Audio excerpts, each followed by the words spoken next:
ये खबर KR मंगलम university द्वारा प्रस्तुत की गई है। मेरे प्यारे देशवासियों, आज हम सब 80वां स्वतंत्रता दिवस मना रहे हैं। आज हर दिलों की धड़कन वंदे मातरम के नाद से गूंज रही। आज हर घर तिरंगा है, हर मन तिरंगा है और देश उत्साह और उमंग के साथ नए संकल्पों को लेकर के आज आगे बढ़ रहा है।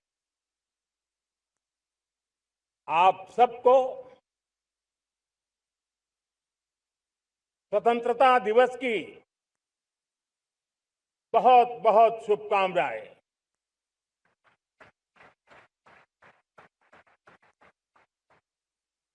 देश आज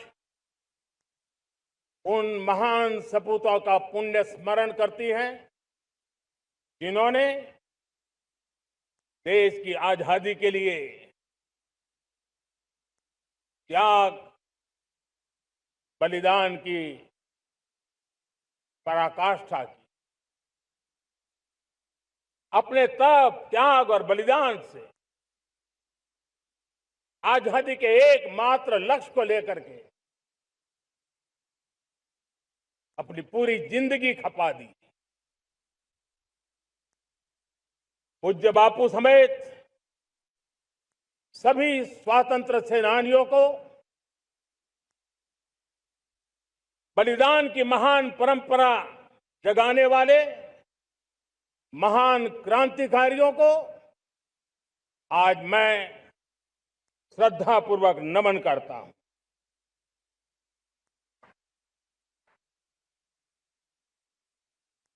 आज जो इस समारोह में उपस्थित है, उन सब के लिए आज एक ऐतिहासिक पल भी है।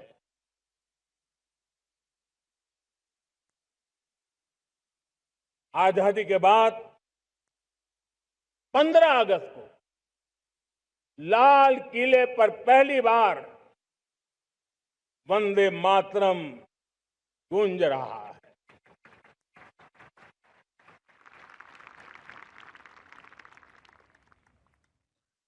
आज जब हम देश के लोग वंदे मातरम के 150 वर्ष मना रहे हैं, तो इससे बड़ा उत्तम अवसर क्या हो सकता है। मेरे प्यारे देशवासियों,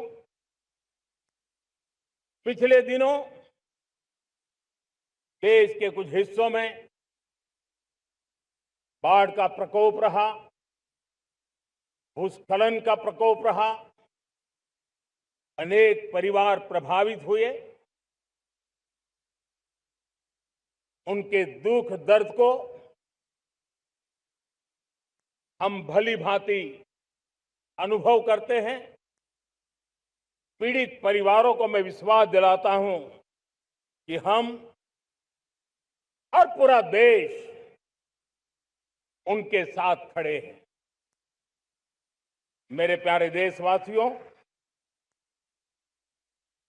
कोई भी राष्ट्र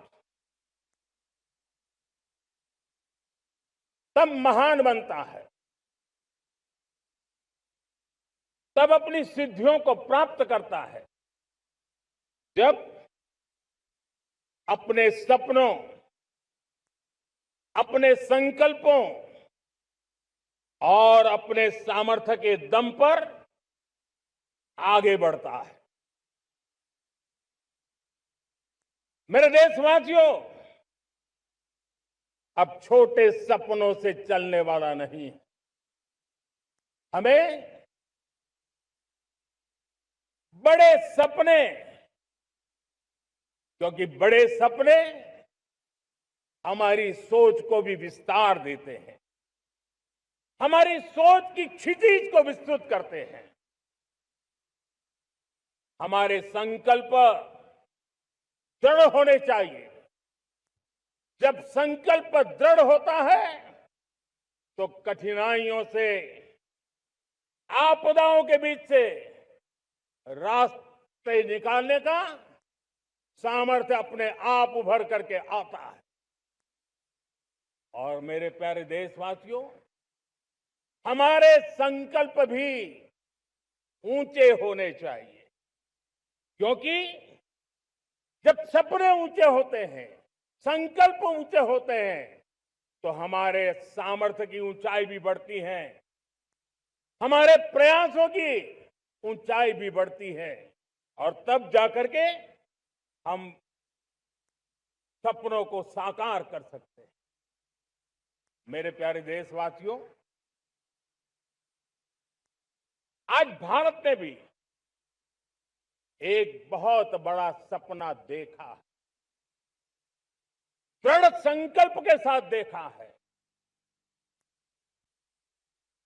नई ऊंचाइयों को छूने के लिए देखा है, और वो सपना है जब आजादी के 100 साल होंगे, 2047 में हम विकसित भारत बना के रहेंगे। 140 करोड़ देशवासियों के पुरुषार्थ से इस लक्ष्य को हमें हासिल करना है। और जब दुनिया की सबसे बड़ी आबादी वाला देश विकसित होने का संकल्प लेता है, तो ये दुनिया की नजरों में भी हमारे साहस का परिचायक बन जाता है। दुनिया हमारी तरफ देखने का नजरिया बदलने के लिए मजबूर हो जाती है। प्यारे देशवासियों, और मैं ऐसे ही नहीं कह रहा हूं, पिछले 12 वर्ष में देश के कोटि कोटि नागरिकों ने, दलित हो, पीड़ित हो, वंचित हो, आदिवासी हो, गांव में रहने वाला हो, शहर में रहने वाला हो, गरीब हो, मध्यम वर्ग का हो, युवा हो, बुजुर्ग हो, नारी हो, पुरुष हो, उत्तर हो, दक्षिण हो, पूर्व हो, पश्चिम हो, हर किसी ने पिछले 12 साल में एक संकल्प के साथ, समर्पण के साथ देश को नई ऊंचाइयों पर ले जाने में हर प्रकार से प्रयास किया है। मैं उनके इस प्रयासों का आदरपूर्वक स्वीकार करता, और उसी का परिणाम है कि इतने कम समय में 25 करोड़ देशवासी गरीबी को परास्त करके गरीबी से बाहर निकले हैं। इन्हीं देशवासियों का प्रयास का परिणाम है कि हम कभी फ्रेजाइल 5 में गिरे जाते थे। 12 साल के भीतर भीतर हम एक मेजर इकोनॉमी में फास्टेस्ट ग्रोइंग इकोनॉमी बन गए हैं। साथियों, देश आजाद हुआ, बहुत सारे सपने लेकर के आजाद हुआ, लेकिन हम गति नहीं पकड़ पाए, रफ्तार नहीं पकड़ पाए। होती है, चलती है, अरे हो जाएगा, देखा जाएगा, उसी में खोए रहे। 2014 तक आते आते तो पूरे विश्व ने हमें फ्रेजाइल 5 के उस में डंप कर दिया था। ऐसे समय पिछले 12 साल में भारत ने एक नई रफ्तार पकड़ी, तेज गति से हम आगे बढ़ रहे हैं, और देशवासियों का संकल्प है कि अब 140 करोड़ देशवासियों के संकल्प को, सामर्थ्य को रोकना नामुमकिन है।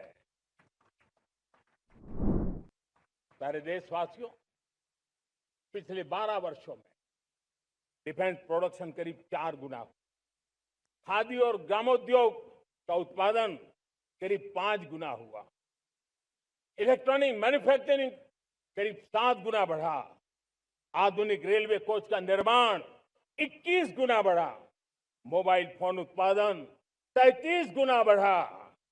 इतना ही नहीं, आधुनिक युग को देकर के भी डिजिटल और इनोवेशन की दुनिया में भी हमने अपना परचम लहराया।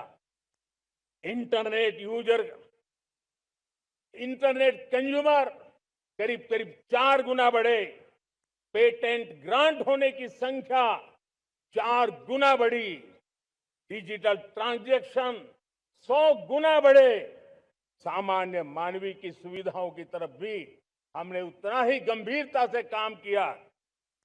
हर साल औसतन 15 गुना ज्यादा तेजी से हमने नल से जल कनेक्शन दिए। हर साल औसतन 6 गुनी ज्यादा रफ्तार से लोगों को गैस कनेक्शन दिए। हर साल 4 गुनी रफ्तार से गरीबों के लिए टॉयलेट बनाने का काम किया। हर साल 3 गुना ज्यादा तेजी से गरीबों को घर देने का काम किया। देश ने गवर्नेंस में भी बहुत बदलाव लाया। हजारों की संख्या में कंप्लायंसेस खत्म किए, सैकड़ों की तादाद में पुराने कानून खत्म किए। पिछली शताब्दी के कानूनों से 21वीं शताब्दी की मार्च नहीं हो सकती। हमने आधुनिक इंफ्रास्ट्रक्चर के लिए मेट्रो का विस्तार किया। हमने पब्लिक ट्रांसपोर्ट को ताकत दी।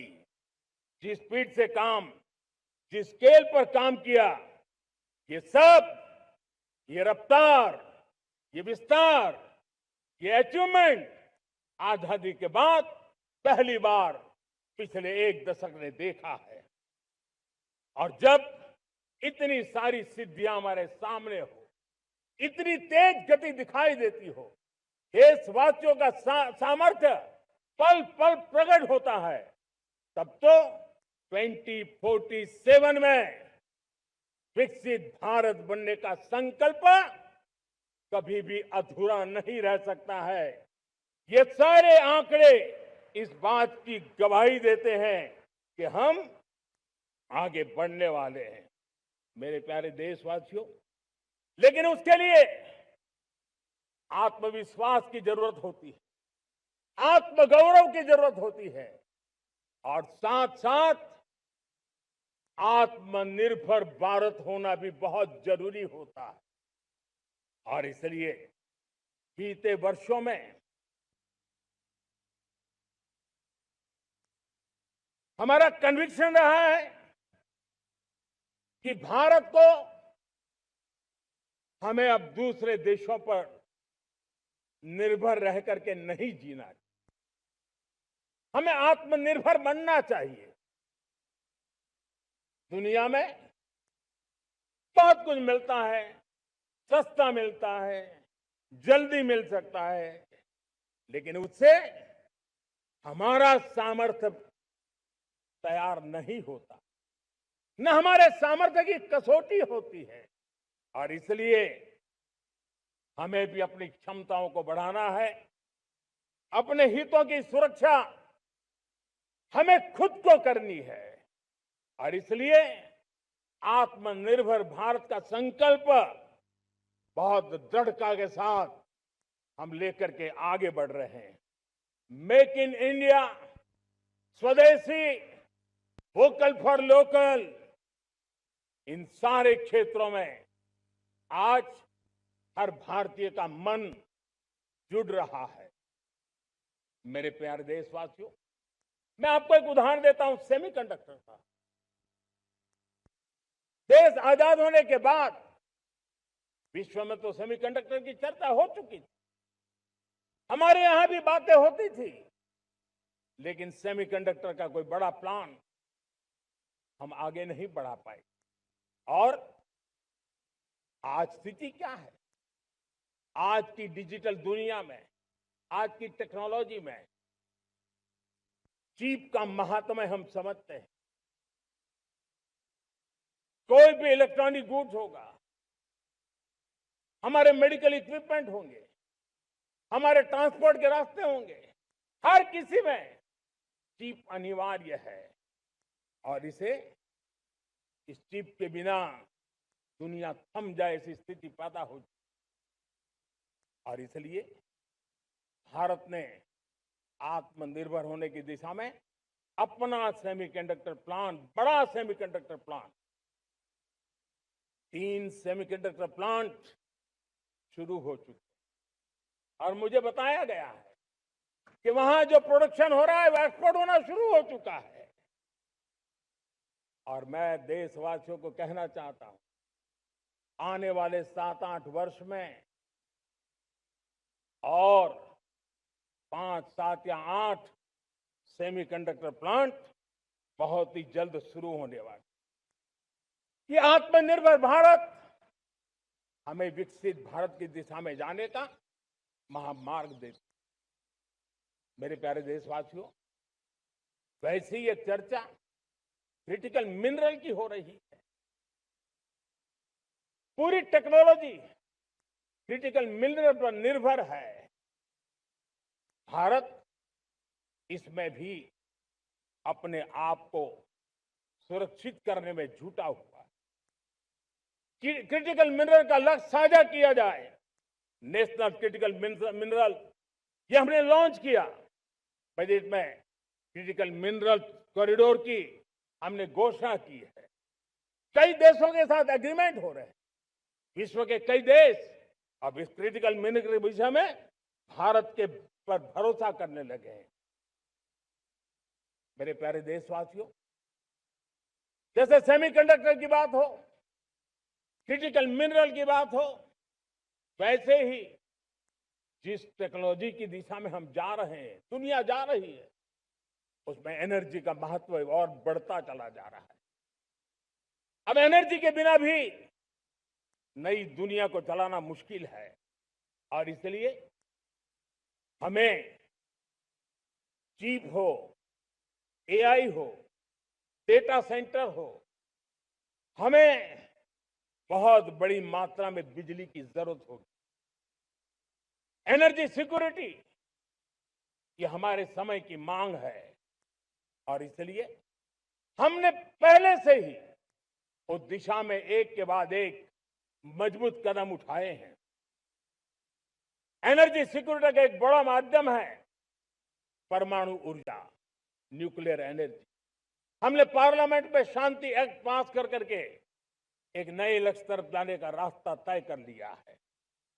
2047 तक हम 100 गीगावाट न्यूक्लियर पावर का लक्ष्य लेकर के चल रहे हैं। इसी एक दशक में हम 5 नए न्यूक्लियर रिएक्टर शुरू करने का लक्ष्य लेकर के चल रहे हैं। इस वर्ष भारत ने फास्ट ब्रीडर न्यूक्लियर टेक्नोलॉजी में महारत हासिल करके एक अहम पड़ाव पार किया है। और उसके कारण परमाणु ईंधन में आत्मनिर्भर बनने की दिशा में हमें एक बहुत बड़ा सफलता का कदम हमने रखा है। मेरे प्यारे देशवासियों,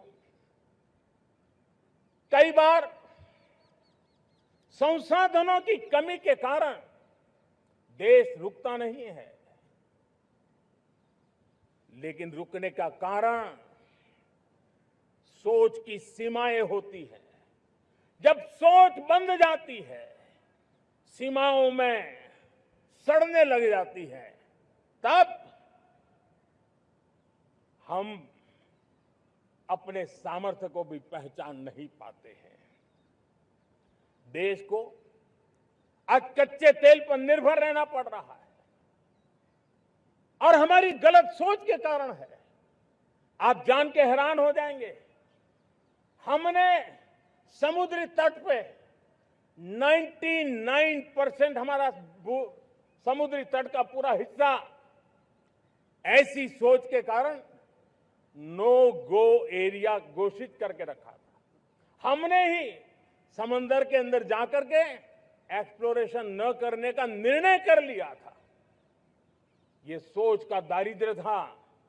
हमने फैसला किया ये नहीं चल सकता।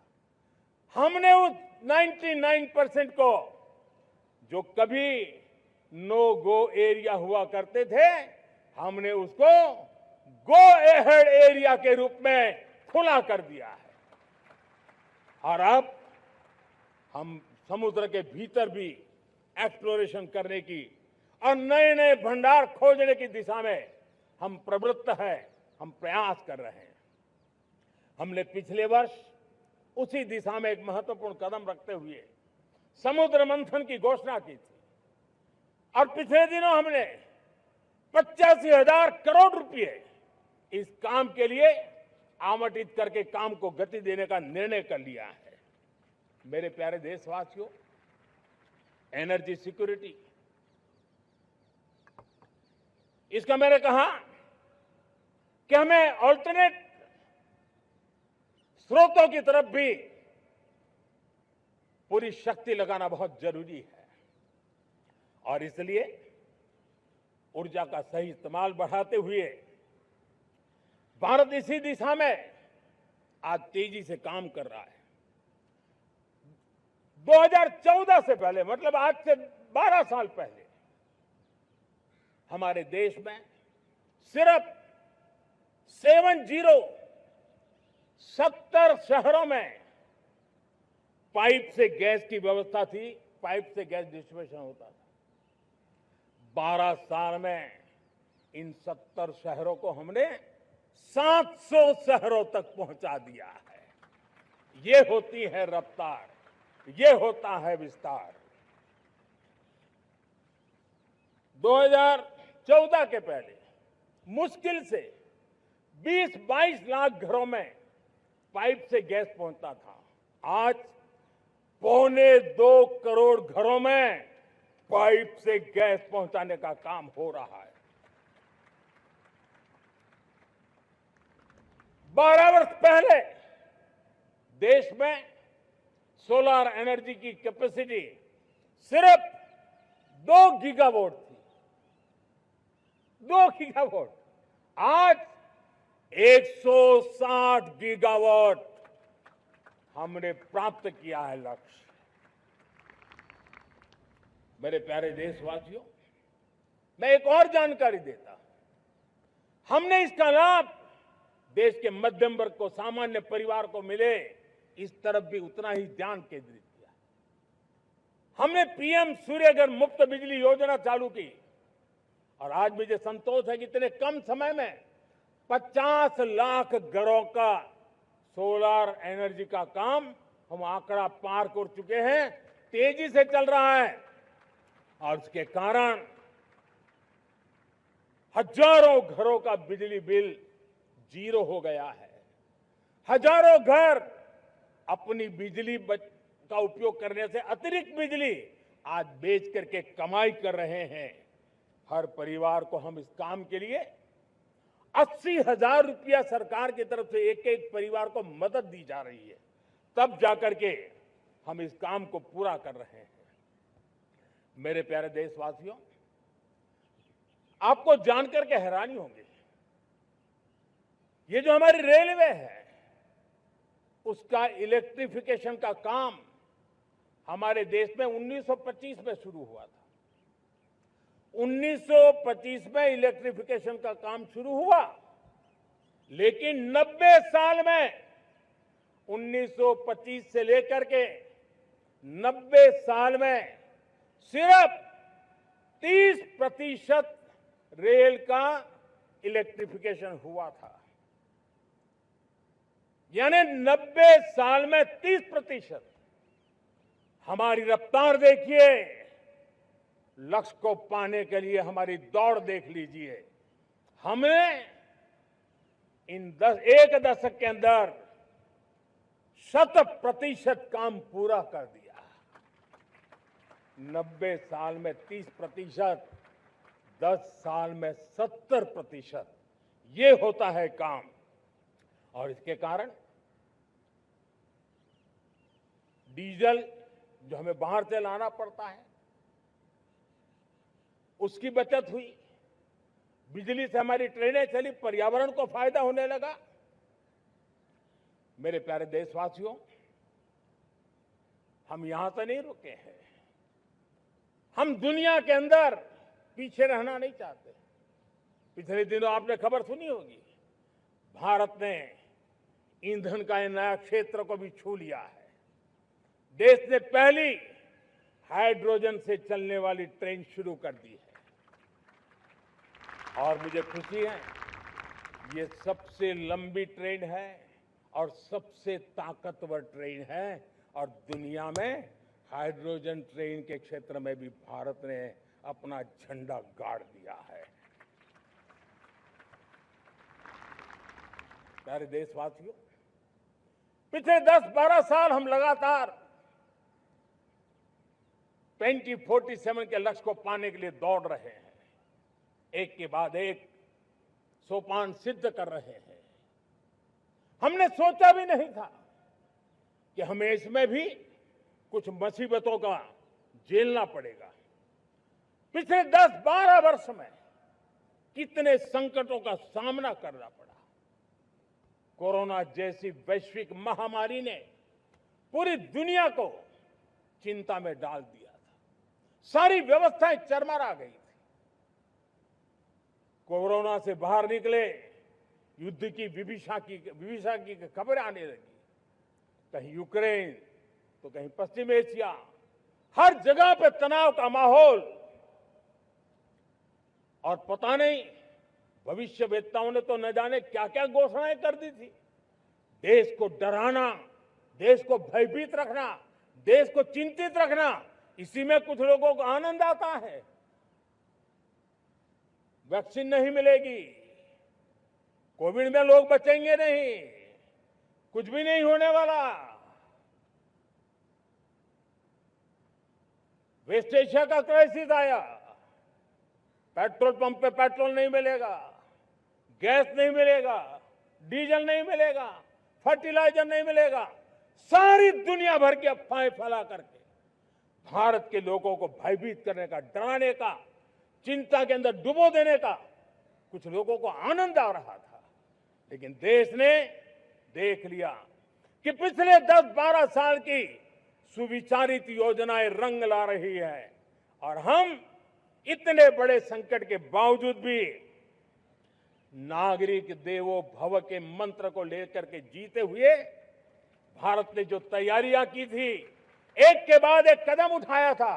सोचा नहीं था कि संकट आएगा, लेकिन उस संकट के समय में ये सारी चीजें काम आ गई और आज देश में गैस भी है, पेट्रोल भी है, यूरिया भी है। हम अपनी ताकत के ऊपर खड़े हो रहे, चल रहे। मेरे प्यारे देशवासियों, दुनिया के इन संकटों का प्रभाव हर किसी पर हुआ, हम भी अछूते नहीं। यूरिया के दाम दुनिया में 3,000 रुपया पहुंच गए एक बोरी का। आज भी हम मेरे देश के किसानों को वो बोझ सहने के लिए मजबूर नहीं कर रहे। सरकार अपने कंधों पर वो बोझ उठा रहा है और दुनिया से जो 3,000 रुपया में यूरिया का बोरा हमें मिलता है, वो हमारे किसानों को हम सिर्फ 300 रुपये में दे पाते हैं। इतना ही नहीं, डीएपी आज दुनिया में बाजार 5,000 पहुंच चुका है, लेकिन मेरे देश के किसानों को दिक्कत ना हो, इसलिए 1,350 रुपये में आज भी डीएपी देने का काम हम कर रहे हैं। मेरे प्यारे देशवासियों, एक समय था जब मैं आत्मनिर्भरता की बात कर रहा था तो कुछ लोग एयर कंडीशन चैम्बर में बैठ करके सोचने वाले लोग हमें बता रहे थे ग्लोबलाइजेशन का क्या होगा। लेकिन दुनिया देख रही है कि पिछले एक दशक में ऐसा लग रहा है कि दुनिया ने ग्लोबलाइजेशन बोलना ही बंद कर दिया है। जहां से ग्लोबलाइजेशन की आवाज आती थी वो बंद सुनाई नहीं देती है। दुनिया का हर देश अपनी अपनी संभालों के मिजाज की तरफ गया है। लेकिन दुर्भाग्य से इस संकट के कालखंड में कुछ लोगों ने अपना रुतबा दिखाने के लिए संसाधनों को वेपनाइज करने का खेल खेला है। दुनिया अपने पास जो कुछ भी है उसको वेपनाइज करने में लगी है। संसाधनों का वेपनाइज, रिसोर्स का वेपनाइज, पेट्रोल, डीजल, फर्टिलाइजर, दवाइयां, टेक्नोलॉजी की चिप्स। इतना ही नहीं, भूभाग को भी वेपनाइज किया जा रहा है। और ऐसे समय अगर हम आत्मनिर्भर के मंत्र को लेकर 10 साल सही दिशा में न चले होते तो हम कल्पना कर सकते हैं कि ऐसी चुनौतियों का मजबूती से मुकाबला कैसे करते। और हमारी तैयारियां निरंतर बढ़ती जा रही है। मेरे प्यारे देशवासियों, दूसरी तरफ आज भारत का प्रोफाइल पूरी तरफ बढ़ रहा है। आज भारत दुनिया के लिए एक स्वीकृत और सम्मानीय देश के रूप में बन रहा है। भारत के पास स्थिर पॉलिटिकल मैंडेट है, स्थिर सरकार है, भारत का वाइब्रेंट लोकतंत्र है, भारत का मजबूत न्याय तंत्र है और हम सबको दिशा देने वाला भारत का संविधान है। और अब दुनिया हमारे इन सामर्थ्य को पहचानने लगी है और इसलिए 2014 के बाद दुनिया करीब करीब 40 देशों के साथ हमारा एफटीए एग्रीमेंट हो रहा है। अब देखिए कितना बड़ा अवसर आया है।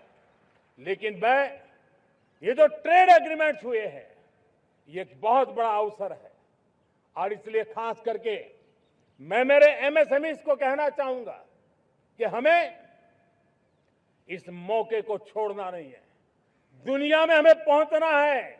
भारत के उत्पाद की हर चीज विश्व के बाजार में पहुंचे और चाहे हमारा टेक्सटाइल हो, हमारी मशीनरी हो, हमने दवाइयां हो, हमने मौका छोड़ना नहीं है।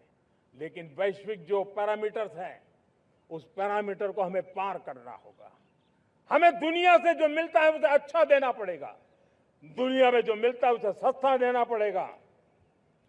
और पंजाब के लुधियाना से लेकर के तमिलनाडु के तिरुपुर तक हमारा टेक्सटाइल सेक्टर दुनिया में पहुंच सकता है।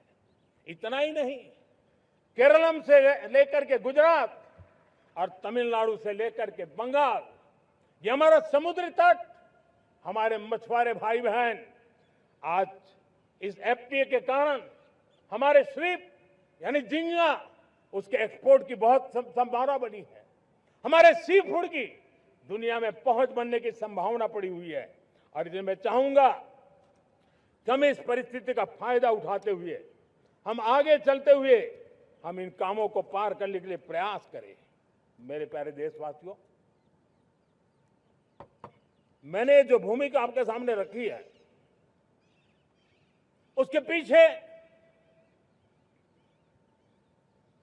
2047 का लक्ष्य इन मजबूत नींव पर खड़ा है।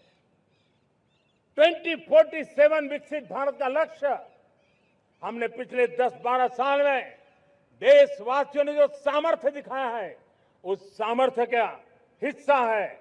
और इसलिए मेरे प्यारे भाइयों बहनों, सदी का 1/4 हिस्सा बीत चुका है और अगला 1/4 हमारे लिए अत्यंत महत्वपूर्ण है।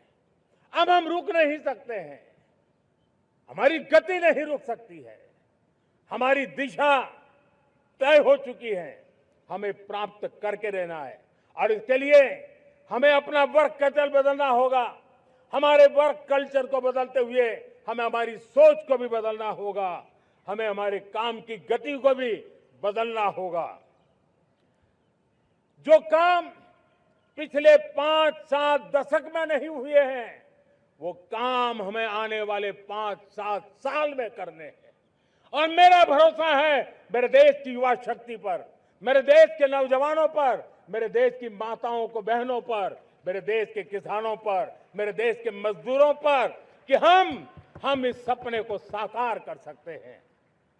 और इसलिए हमें रिफॉर्म की गति को भी आगे बढ़ाना है।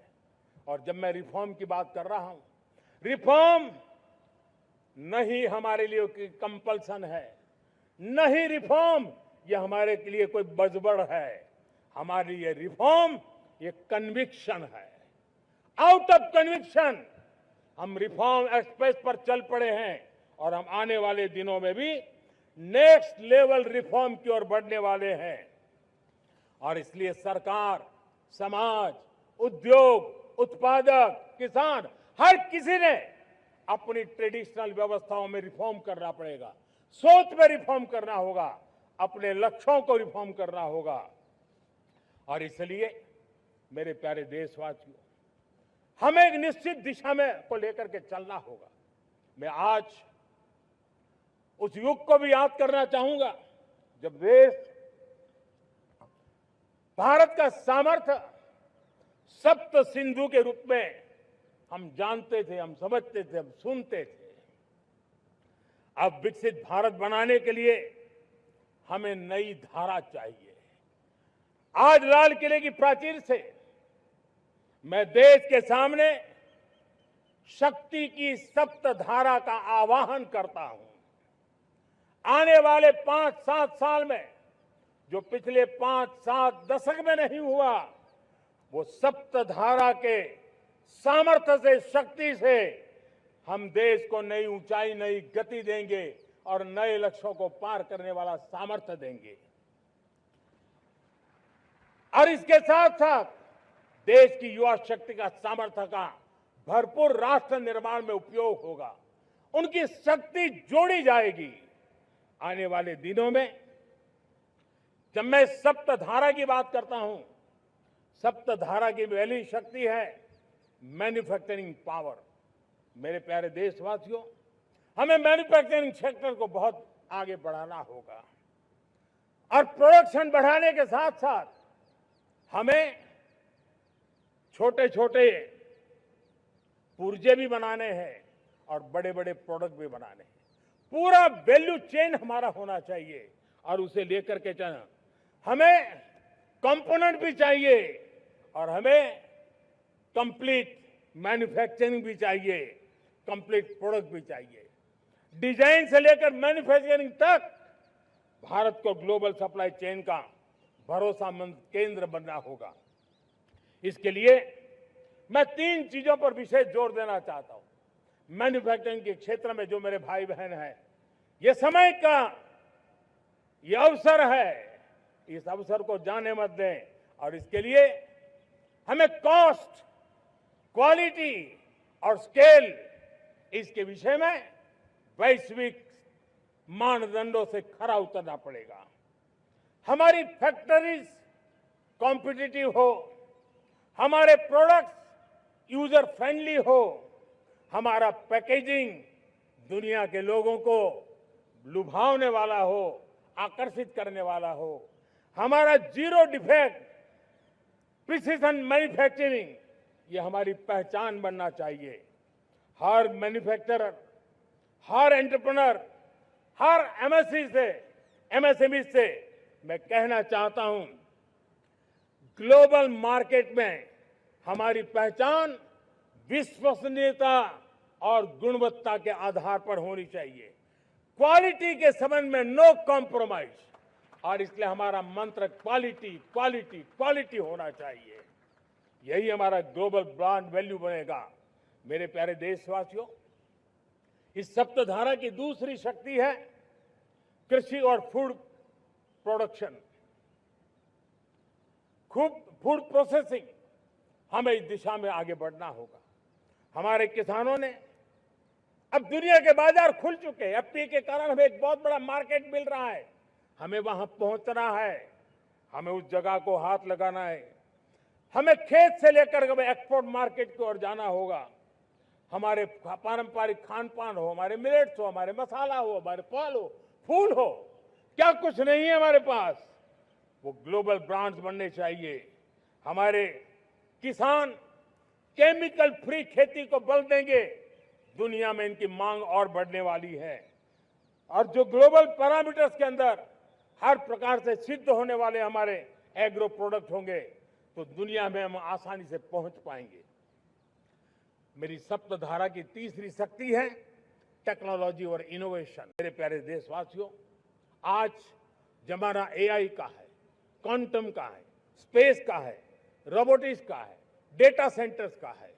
पूरी तरह एक नया क्षेत्र खुल चुका है और इमर्जिंग टेक्नोलॉजी ये भी हर पल हमें चुनौती दे रही है। और इसलिए देश को दुनिया के लिए मार्केट नहीं बना देना, हमें इनोवेशन का हब बनना है। हमने यूपीआई और डिजिटल पब्लिक इंफ्रास्ट्रक्चर में लोहा मनवा लिया है, हमारी ताकत का परिचय करवा दिया है। अब भारत को डिजिटल पब्लिक टेक्नोलॉजी उसको भी दुनिया के कोने कोने तक पहुंचाना है। भारत को नेक्स्ट जनरेशन कम्युनिकेशन टेक्नोलॉजी में लीड करना है।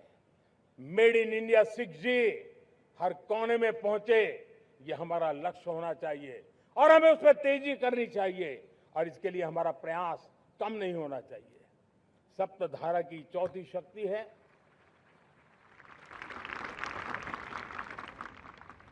गति शक्ति। ये गति शक्ति देश के अंदर सीमलेस फास्ट कनेक्टिविटी पर हमें बल देना होगा। शहरों को हाई स्पीड रेल से हमें जोड़ना होगा। मॉडर्न हाईवे चाहिए, इनलैंड वाटरवेज चाहिए, एयरपोर्ट चाहिए, मल्टी मॉडल लॉजिस्टिक की व्यवस्था चाहिए। हमें पोर्ट्स को सिर्फ सामान उतारना चढ़ाने की जगह नहीं, दुनिया के शिप्स आकर के लंगर हो जाए इतना नहीं, हमें हमारे पोर्ट्स को पोर्ट लेड डेवलपमेंट ग्रोथ की दिशा में हमें आगे बढ़ना होगा। हमारी पांचवी शक्ति है सप्तधारा की, वो है रक्षा शक्ति। और ये रक्षा शक्ति का महत्व हर प्रकार से है। मेरे प्यारे देशवासियों, डिफेंस में आत्मनिर्भर होना अब भारत ने अनुभव कर लिया, दुनिया ने अनुभव कर लिया है, इसके बिना कोई चारा नहीं है। विश्व जब अपनी अपनी ही सोच रहा है, तब भारत विश्व के लिए बाजार बन करके नहीं रह सकता है। हमें डिफेंस के क्षेत्र में आत्मनिर्भर होना होगा। Next generation defence technology develop करके हमें ग्लोबल सप्लायर बनने की दिशा में हमें लक्ष्य लेकर के चलना है। हमें ड्रोन, काउंटर ड्रोन सिस्टम को विकसित करना होगा और हाइपरसोनिक डिफेंस टेक्नोलॉजीज, उस पर हमें लीडरशिप लेनी होगी। साथियों, साइबर सुरक्षा भी आज हर घर के लिए एक समस्या बन रही है।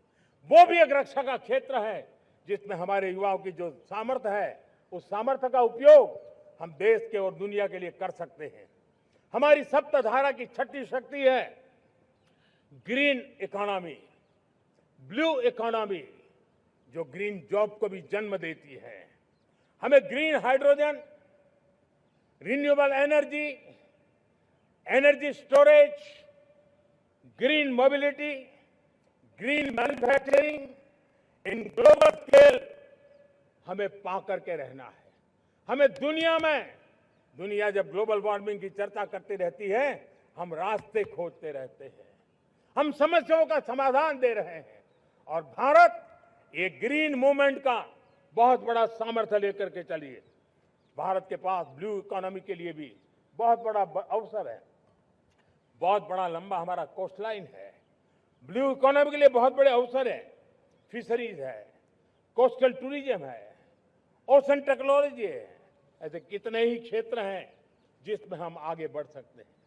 मेरे प्यारे देशवासियों, भारत सप्तधारा की जब बात करके लेकर चला है, तब हमारी सातवीं धारा है और दुनिया के लिए इसका अपना भी एक महत्व है और वो है भारत का सॉफ्ट पावर। भारत के सॉफ्ट पावर की ताकत है।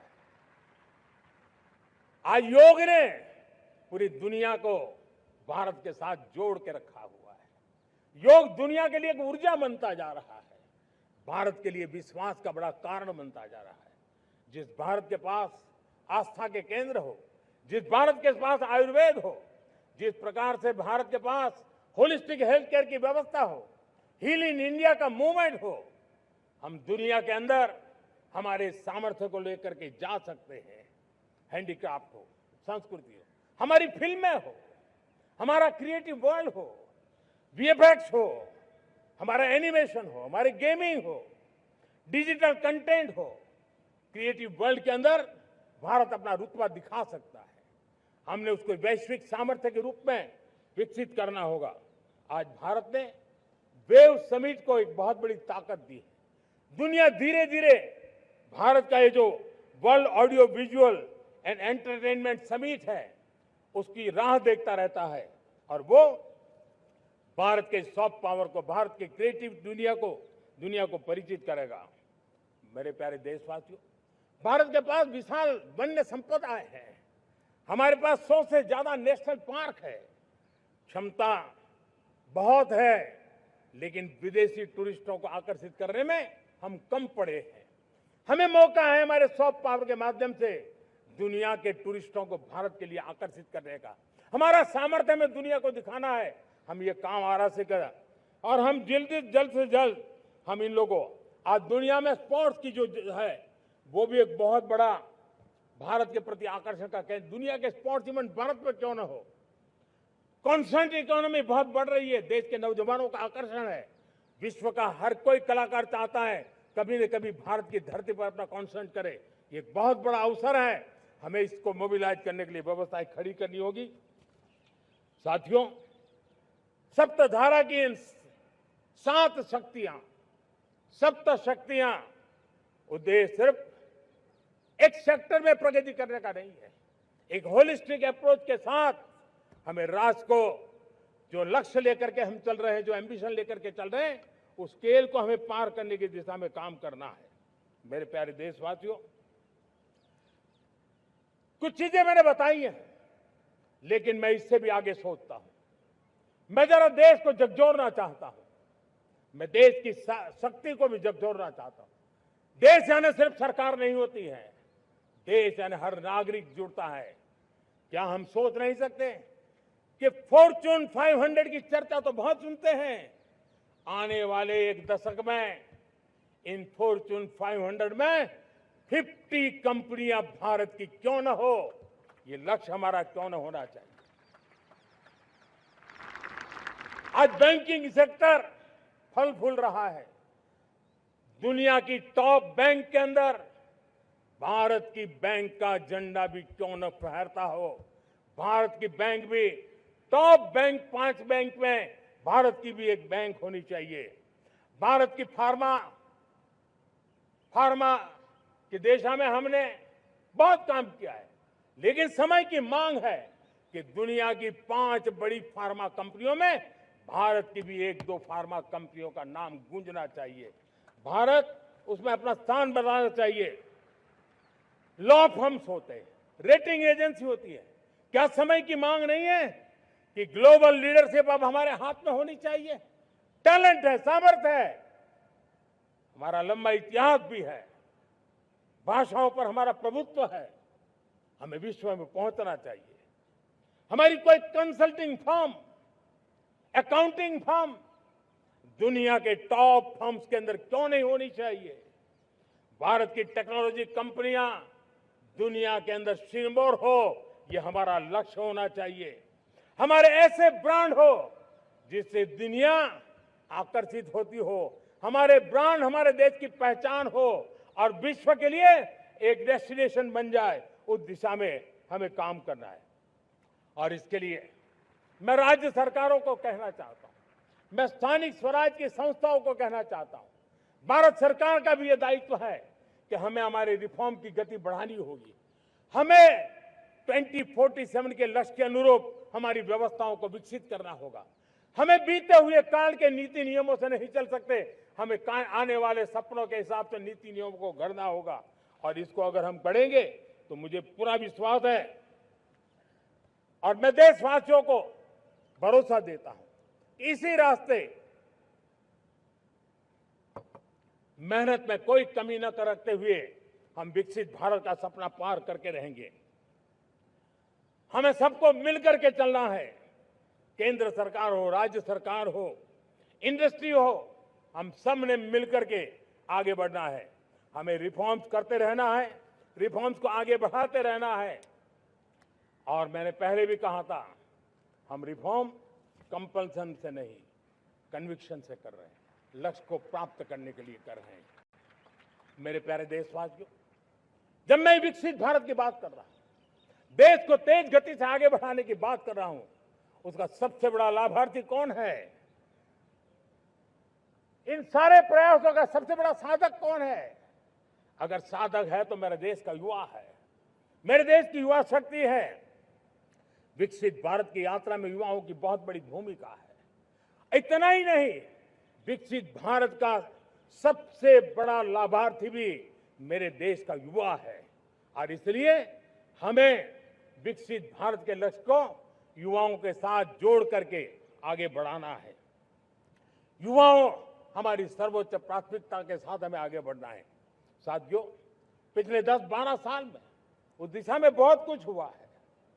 स्टार्टअप इंडिया अभियान, आज पूरे देश में 2.5 लाख से ज्यादा रजिस्टर्ड स्टार्टअप बन गए। देश के नौजवान खुद तो काम कर रहे हैं, अनेकों को रोजगार दे रहे हैं। 1 लाख करोड़ रुपया इनोवेशन फंड भारत सरकार ने घोषित किया है।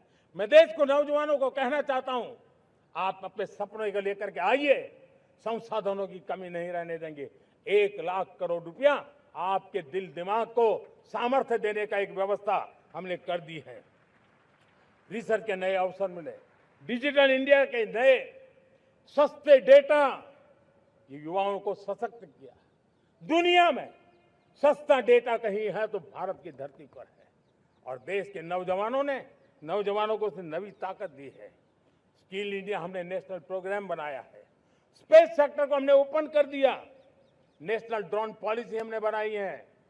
खेलो इंडिया पॉलिसी बनाई है। 35 वर्षों तक एजुकेशन पॉलिसी नहीं थी, नई एजुकेशन पॉलिसी लेकर के आए हैं और इसका फायदा मिडिल क्लास के परिवारों को हुआ है। साथियों, 2004 से 14 आंकड़ा मुझे देना चाहिए आपको। 2004 से 14 हमारे देश में 350 से भी कम यूनिवर्सिटी थी और आज 10-12 साल के भीतर भीतर करीब 650 नई यूनिवर्सिटी जुड़ चुकी है। करीब 1000 का आंकड़ा हम पहुंच रहे हैं।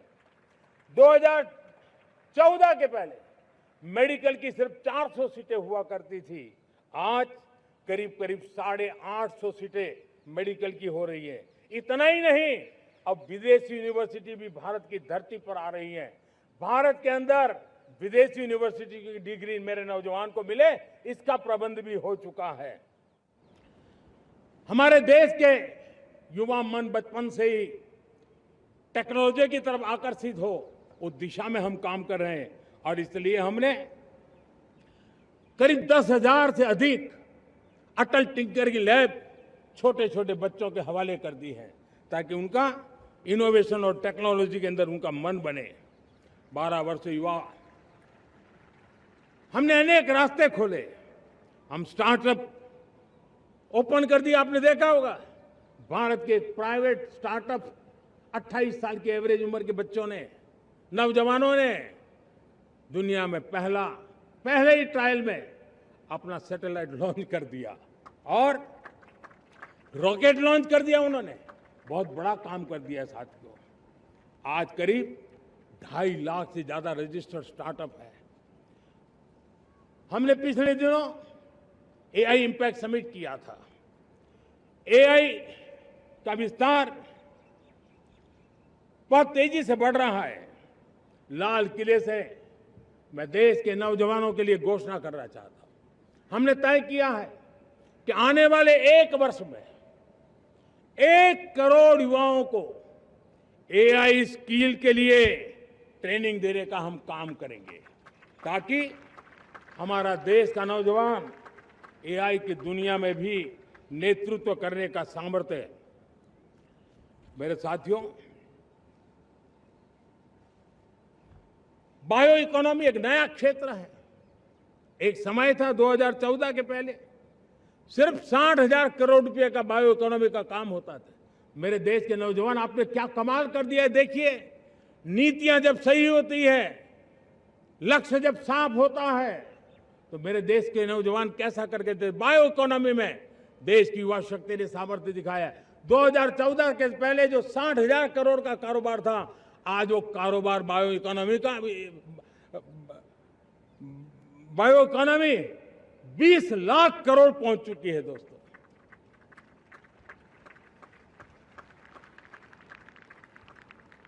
दो 2009-10 का कालखंड था, सिर्फ 25 लाख इलेक्ट्रिक व्हीकल हमारे देश में बिके थे। 1.5 लाख इलेक्ट्रिक व्हीकल बिके थे 2009-10 में। 1.5 लाख इलेक्ट्रिक व्हीकल। इस 25-26 में 25 लाख इलेक्ट्रिक व्हीकल बिके हैं। मेरे प्यारे देशवासियों, एविएशन सेक्टर भी मेरे नौजवानों के लिए बहुत तेजी से आगे बढ़ रहा है। नए एयरपोर्ट, नए रूट, नए नए रोजगार के अवसर बना रहे हैं। मेंटेनेंस, ओवरहॉलिंग, इसके भी कारण देश में बहुत बड़ी मात्रा में स्किल मैन पावर को काम मिल रहा है। मेड इन इंडिया हवाई जहाज बनाने की दिशा में हमने सफलता पाई है। Made in India defence transport aircraft C295 already अपनी उड़ान भर चुका है, सफल उड़ान भर चुका है। ये देश के नौजवानों के लिए, मेरे साथियों, ड्रोन ने भी बहुत बड़ा काम किया है। स्वामित्व योजना, गांव में ड्रोन से स्वामित्व योजना सफल हो रही है। करीब 3.25 करोड़ परिवारों को स्वामित्व योजना का लाभ मिला है और इसके कारण 140 लाख करोड़ रुपए जैसी संपत्ति अनलॉक हुई है, जिसके कारण बैंक से लोन मिल सकता है, लोग अपना कारोबार कर सकते हैं। मेरे प्यारे देशवासियों, हमारे मध्यम वर्गीय परिवारों के सामने एक बहुत बड़ा बोझ बन चुका है कोचिंग क्लासेस की स्पर्धा। हर माँ बाप को लग रहा है कि कोचिंग क्लास में बच्चे को नहीं भेजा तो हम प्रतिष्ठित परिवार नहीं है। इन गरीब और मिडिल क्लास परिवारों की हम चिंता करते हुए हजारों करोड़ रुपए का उनका खर्च है वो भी बचे, बेटे भी अपने आसपास रह सके, उनकी देखभाल हो सके, परिवार पर आर्थिक बोझ ना आए। और इसलिए हमने युवाओं के लिए विभिन्न परीक्षाओं की फ्री ऑनलाइन कोचिंग हमने करने का निर्णय किया है। डिजिटल पब्लिक इंफ्रास्ट्रक्चर है, हमारे पास उत्तम टैलेंट है, टीचर्स हैं, उन संसाधनों को जोड़ करके हम देश के नौजवानों को फ्री कोचिंग देने का एक पूरा नेटवर्क हम खड़ा करने वाले हैं। मेरे प्यारे देशवासियों, मैं हमेशा कहता आया हूं, जो खेले वो खिले। जब मैं खेले वो खिले की बात कर रहा हूं, तब मेरे प्यारे देशवासियों, आज भारत खेल की दुनिया में अपनी जगह बना रहा है। अब खेल के पोडियम में भारत का राष्ट्रगीत सुनाई देता है, भारत का राष्ट्रगान सुनाई देता है, भारत का तिरंगा झंडा लहराता दिखाई नजर आ रहा है। टॉप्स योजना ने बहुत बड़ी सफलता पाई है। खेलो India games, university games, winter games, beach games, sports infrastructure, sports के लिए कोचिंग, स्पोर्ट्स मेडिसिन, स्पोर्ट्स के लिए न्यूट्रिशन, इन सारे विषयों में भारत अब महारत करने की दिशा में आगे बढ़ रहा है। नौजवानों के लिए पूरा नया क्षेत्र, खिलाड़ी न बन सके तो उसकी सपोर्ट सिस्टम में भी बहुत बड़ा क्षेत्र खुल रहा है। स्पोर्ट्स की दुनिया में भारत का प्रदर्शन बेहतर होता रहा है और हम 2036 में ओलंपिक के मजबूत दावेदार बनकर के आगे बढ़ रहे हैं और 2030 में कॉमनवेल्थ गेम्स को भारत होस्ट करने वाला है। और मेरे साथियों, दुनिया में जो ओलंपिक की खेल होते हैं, करीब 40 प्रकार के गेम होते हैं और करीब 350 साढ़े 350 स्पर्धाएं होती हैं ओलंपिक में। और आपको जानकर के दुख होगा मेरे देशवासियों, मेरे नौजवानों, मैं आपको चुनौती देता हूं, मैं आह्वान करता हूं, मैं आपकी मदद चाहता हूं। 350 जितने स्पर्धाओं में भारत 2/3 खेलों में कहीं होता ही नहीं, हमारी मौजूदगी नहीं होती, हम क्वालिफाई नहीं होते हैं। हमने तय किया है कि 2036 में जो ओलंपिक होगा, हम चाहते हैं कि वो भारत में हो, लेकिन 2036 में जिन विधाओं में आज भारत खेलता नहीं है, जिन विधाओं में भारत क्वालिफाई नहीं करता है, जिन स्पर्धाओं में भारत ने छोड़ के रखा है, 3/4 हिस्सा हमारे इंतजार कर रहा है। भारत उस पर बल देगा और इसके लिए हम टैलेंट हंट का एक अभियान भी चलाना चाहते हैं। हमें अगर 2036 के लिए खिलाड़ी चाहिए तो आज जो 5 साल, 10 साल, 15 साल की उम्र के नौजवान हैं, बेटे हैं, उनके तरफ ध्यान देना होगा, उन बेटियों पर ध्यान देना होगा। और इसलिए 5 से 15 उम्र के बच्चों में खेल प्रतिभा ढूंढने के लिए गांव-गांव, शहर-शहर, स्कूल-स्कूल एक टैलेंट हंट का अभियान चलाया जाएगा। बच्चों की प्रतिभा को देखा जाएगा और फिर उनको स्पेशल ट्रेनिंग दे करके देश के लिए खेलने वाले अच्छे खिलाड़ी बनाए जाएंगे। मेरे प्यारे युवा, देश के सामने, देश के नौजवानों के सामने नशा एक बहुत बड़ा संकट बनता जा रहा है। नशा मुक्त भारत ये हम सबका सामूहिक दायित्व होना चाहिए। हमारे उज्जवल भविष्य के लिए हमारी युवा पीढ़ी मजबूत हो, हमारा युवा सामर्थ्य हमारे देश के लिए काम आए, इसलिए नशा मुक्त भारत। पिछले दिनों माय भारत के वॉलंटियर्स ने, देश के एनजीओ ने, देश के सामाजिक सांस्कृतिक संगठनों ने, देश के आध्यात्मिक पुरुषों ने मिलकर के नशा मुक्त भारत का 100 सप्ताह का एक कार्यक्रम तय किया है। 100 सप्ताह तक एक अभियान चलने वाला है। मैं हर परिवार को कहना चाहता हूं कि आप भी इस अभियान का हिस्सा बने, आप इसके साथ जुड़िए और देश के नशा मुक्त भारत के सपने को पूरा करने के लिए आप आगे आइए। मेरे प्यारे देशवासियों, 21वीं सदी में दशकों पुरानी जो चुनौतियां हैं, उन चुनौतियों को खत्म करना बहुत अनिवार्य है। नक्सलवाद, माओवाद लाखों युवाओं के भविष्य को तबाह कर दिया। अनेक माताओं के दुधमल नौजवानों को छीन लिया, बर्बाद कर दिया, हर मां बाप के सपनों को चूर चूर कर दिया। इस नक्सलवाद ने 4 दशक तक हिंदुस्तान के बहुत बड़े हिस्से को, बहुत बड़ी आबादी को दबोच करके रखा था, बंदूक के नोक पर दबोच करके रखा था, संविधान की धज्जियां उड़ा दी थी और देश के सामान्य नागरिकों की रक्षा में 3,500 से ज्यादा हमारी पुलिस के, सुरक्षा बल के जवान शहीद हो गए। युद्ध के अंदर जितने सैनिक मरते हैं, उससे ज्यादा हमारे पुलिस जवानों को जान की बाजी लगानी पड़ी ताकि देश के सामान्य मानवी को सुरक्षा मिले। ये नक्सलवाद ने धरती को लहूलुहान कर दिया था। 2014 में आपने जब हमें मौका दिया, उसी दिन हमने संकल्प लिया था कि हम देश को नक्सलवाद से मुक्त करेंगे। और आज मुझे खुशी है कि नक्सली माओवादी हिंसा आखिरी सांस भी शायद रहने की अब तो ताकत नहीं रही है।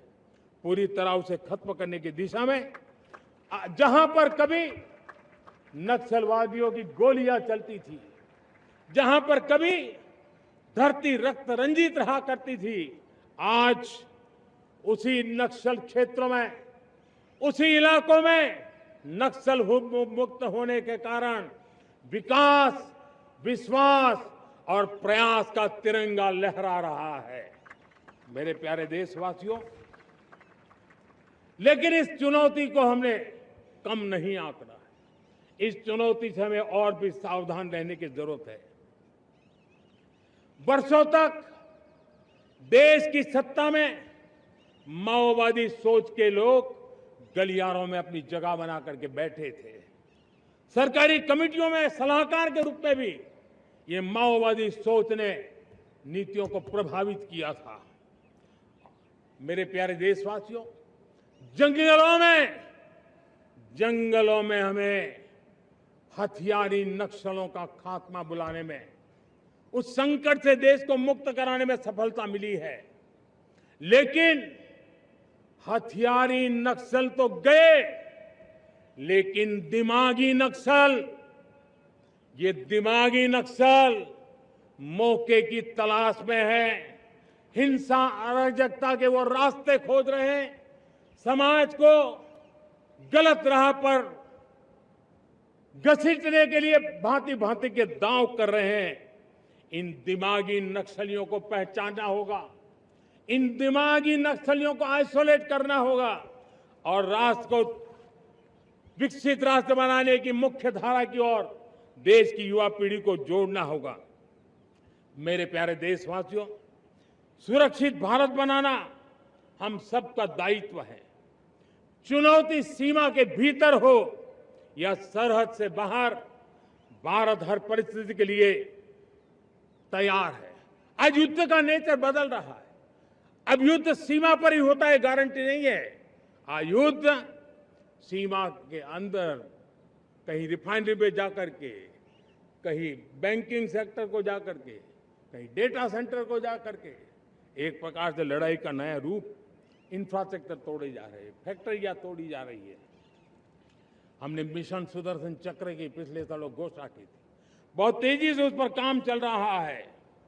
आज डिफेंस एक्सपोर्ट हमारा करीब 50 गुना बढ़ा है। करीब 100 देशों में हमारे अस्त्र शस्त्र पहुंच रहे हैं। वैश्विक पटल पर भारत की प्रतिष्ठा धीरे धीरे बढ़ रही है। बदलते हुए समय में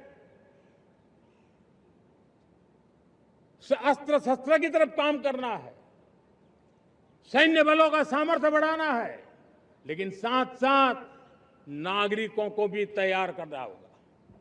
पिछली शताब्दी के युद्धों के अनुरूप जो सिविल डिफेंस की व्यवस्थाएं हमारे देश में विकसित हुई है, वो कालबाह्य हो चुकी है। और इसलिए मैं आज लाल किले से घोषणा कर रहा हूं कि हम आने वाले दिनों में सिविल डिफेंस का एक वाइब्रेंट नेटवर्क खड़ा करेंगे। आधुनिक व्यवस्थाओं से उनको परिचित कराएंगे। आधुनिक संकटों से नागरिकों को रक्षा करने की क्या व्यवस्था हो सकती है, एक बहुत बड़ा वॉलेंटरी फोर्स सिविल डिफेंस का आधुनिक चुनौतियों को पार करने वाला हम बनाने वाले हैं। मेरे प्यारे देशवासियों, राष्ट्र के निर्माण में आज हमारी बहनों बेटियों का योगदान हम सब के लिए बहुत बड़ा प्रेरणा का कारण बना हुआ है। फाइटर जेट हो या सिविल एविएशन, हमारी बेटियां सबसे आगे दिखाई दे रही है। खेलकूद का मैदान हो, हमारी बेटियां आगे दिखाई दे रही है। स्टेम एजुकेशन में भर्ती होने की प्रक्रिया हो, सबसे ज्यादा हमारी बेटियां आगे दिख रही है। आज सेना में भी एनडीए से जो बच्चियां निकली हैं, वो बड़े रौब के साथ देश की सेना का नेतृत्व करने का सामर्थ्य दिखाने लगी है। मेरी बेटियों की ताकत कैसी है। मैं पिछले दिनों साणंद में एक सेमीकंडक्टर प्लांट में गया। वहां आदिवासी बेटियां, देश के अलग अलग कोने से आई हुई बेटियां काम कर रही थी। वो उस गांव से आई थी जिन्होंने पासपोर्ट क्या होता है पता तक नहीं था। वो बेटियां विदेशों में गई, ट्रेनिंग लेकर के आई और आज चिप निर्माण का काम कर रही है। और बड़े कॉन्फिडेंस, मैं जो उनका कॉन्फिडेंस देखा, मैं सचमुच में बहुत प्रभावित हुआ था। आज 3 करोड़ बहनों को हमने लखपति दीदी बनाने का लक्ष्य तय किया था, उसको पार कर लिया था। अब हम 6 करोड़ लखपति दीदी बनाने के लक्ष्य को लेकर के आगे बढ़ रहे हैं। 3 करोड़ नई लखपति दीदी बनना मतलब ग्रामीण अर्थव्यवस्था में बहुत बड़ा बदलाव मातृशक्ति के द्वारा आने वाला है। मेरे प्यारे देशवासियों, आज पंचायतों में, नगर पालिका में, महानगर पालिका में बहुत बड़ी मात्रा में हमारी महिलाएं जनप्रतिनिधि बनकर के देश का मार्गदर्शन कर रही है, समस्याओं का समाधान कर रही है, बहुत ही सक्षम नेतृत्व दे रही है। और इसी को ध्यान में रखते हुए हमने पार्लियामेंट में नारी शक्ति वंदन अधिनियम पारित किया था। लेकिन किसी न किसी कारण से राजनीति के अखाड़े में पिछले 40 साल से ये सपना हमेशा राजनीतिक अखाड़े का शिकार हो गया है। मैं देश के सभी राजनीतिक दलों से आज लाल किले की प्राचीर से तिरंगे झंडे की छाया में खड़े होकर के प्रार्थना करता हूं, आग्रह करता हूं, आइए उन महिलाओं के सामर्थ्य के पुजारी बनिए, उन महिलाओं के सम्मान में आगे आइए और जल्द से जल्द हमारी माताओं बहनों को 33% विधानसभा और लोकसभा में उनको प्रतिनिधित्व मिले। वे भारत की नीति घड़तर के अंदर अपना योगदान दे। समय की मांग है और मैं सभी राजनीतिक दलों से फिर से आग्रह करता हूं, आइए महिला आरक्षण लागू करके महिला सम्मान में आप भी जुड़िए, आप भी यश लीजिए, आप भी क्रेडिट लीजिए, लेकिन मेरी माताओं बहनों को हक दीजिए। मेरे प्यारे देशवासियों, विकसित भारत का संकल्प तभी पूरा होगा जब विकास अंतिम व्यक्ति तक पहुंचेगा। 2014 से पहले सिर्फ 25 करोड़ लोगों के पास सोशल सिक्योरिटी का कवर था, सिर्फ 25 करोड़ के पास। साथियों, पिछले 5-7 दशक में सिर्फ 25 करोड़, हमने एक दशक के भीतर भीतर 100 करोड़ देशवासियों को सोशल सिक्योरिटी का कवच दिया है। आयुष्मान भारत योजना से 70 साल की उम्र के बुजुर्गों से भी आज 5 लाख रुपए तक मुफ्त दवाई की व्यवस्था हो रही है। करोड़ों करोड़ों परिवारों को इसके कारण बहुत बड़ी सुविधा मिली है। और इस आयुष्मान कार्ड के कारण 2 लाख करोड़ रुपया जो दवाई और ऑपरेशन के पीछे खर्च होना था, वो मेरे परिवारों के बच्चे हैं। वो गरीब परिवार है, वो मध्यम वर्ग के परिवार है, उनको इतनी बड़ी। मेरे प्यारे देशवासियों, आज मुझे एक काम के लिए आपकी मदद चाहिए। मैं आप सबसे एक मदद मांग रहा हूं। सभी नौजवानों से मैं चाहता हूं कि आप इसका नेतृत्व करिए। आपका 1 या 2 घंटे देश को बहुत बड़ी शक्ति देने वाले हैं। आपको लगेगा 1-2 घंटे में मैं देश की क्या शक्ति, मैं बताता हूं। आप बहुत बड़ी शक्ति बनने वाले हैं और इसलिए हर घर में वातावरण बने। इन दिनों देश में जनगणना का काम हो रहा है, सेंसस का काम हो रहा है, गिनती चल रही है। और गिनती सिर्फ आंकड़ों से बात बनती नहीं है, उसकी बारीकियों से नीतियां बनती हैं, योजनाएं बनती हैं। देश आगे बढ़ने की अपनी रूपरेखा तैयार करता है और इसलिए सटीक जानकारियां होना बहुत जरूरी है। कभी कभी जो सरकार की तरफ से प्रतिनिधि आते हैं वो इतनी जल्दी में होते हैं, कभी स्पेलिंग एक लिख देते हैं, कभी अलग लिख देते हैं और इसके कारण अल्टीमेट परिणाम हमें सही मिलने में दिक्कतें आती हैं। अब जब टेक्नोलॉजी अवेलेबल है और इस बार निर्णय किया है, आप स्वयं भी जनगणना में अपनी जानकारियां अपने मोबाइल फोन से भर करके दे सकते हैं। बाद में कोई बाबू आएंगे, कोई प्रतिनिधि आएंगे, आपसे चर्चा करेंगे, लेकिन आप परिवार के सब बैठ करके अगर डिजिटली अपना रजिस्ट्री करवा दे, सारी बारीकियां, स्पेलिंग में भी गलती ना हो, कोई भी जानकारियों में गलती ना हो, आप जितनी परफेक्ट जानकारी देंगे देश को आगे बढ़ने में बहुत बड़ी मदद मिलेगी। और इसलिए मैं देश के नौजवानों को कहता हूं कि आप अपने परिवार के लोगों को बिठा करके पूरे फॉर्म को समझिए। पहले कागज पे फॉर्म को भर दीजिए, कोई गलती है तो करेक्ट कर लीजिए और फिर टेक्नोलॉजिकली उसको डिजिटली इसको अपलोड कर दीजिए। आप देखिए इतना बड़ा काम देश कर लेगा और देश का समय और शक्ति सही काम के लिए उपयोग आएगा। और इसलिए मेरे देश के नौजवानों को जनगणना के इस काम में सक्रियता से जुड़ने के लिए मैं आग्रह करता हूं। मेरे प्यारे देशवासियों, मैंने लाल किले से पंच प्राण की बात कही थी। इस पंच प्राण ने देश को अपने आत्मगौरव की ओर लेकर के आगे बढ़ने का, लक्ष्यों को पार करने के सामर्थ्य के साथ आगे बढ़ने का एक बहुत बड़ा संबल दिया है। हमें गुलामी की मानसिकता हर पल मिटाते ही रहना है।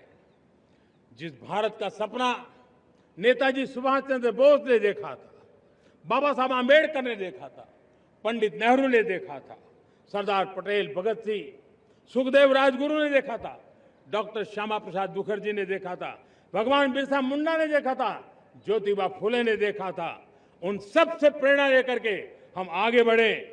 आइए इस संकल्प को हम दोहराए, स्वयं से ऊपर राष्ट्र का हित हो, स्वयं से ऊपर राष्ट्र का हित हो और कर्तव्य ही हमारी पहचान हो।